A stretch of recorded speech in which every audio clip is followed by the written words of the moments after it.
కాకరకాయ ఫ్రై ఎలా చేయాలంటే ఆయిల్ వేసి జీలకర్ర వేసి కాకరకాయ ఇలా నూనెలు వేసి ఫ్రై చేసేసుకోవాలి. లాస్ట్కు కొంచెం కారం, పసుపు, ఒక 4-5 ఎల్లిగడ్డలు దంచి వేసేసేయాలి. మంచిగా ఫ్రై అయినాక అయిపోయింది కాకరకాయ. పప్పు అంచుకు పెట్టుకొని తింటే చాలా టేస్ట్ ఉంటుంది. పక్కకు మ్యాగీ చేసుకుంటున్నానండి. నేను ఇలా సాటర్డే ఫాస్టింగ్ ఉంటున్నా కాబట్టి నేను మ్యాగీ చేసుకుంటున్నానండి. మా ఆయన కాకరకాయ ఫ్రై చేస్తున్నానండి. ఇది నాకండి మ్యాగీ, ఇది మా ఆయనకండి.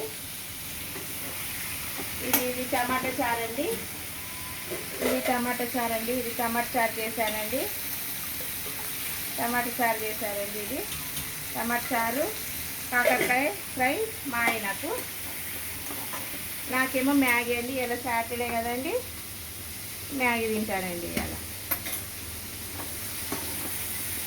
ఇలా ఫ్రై చేసుకోవాలండి.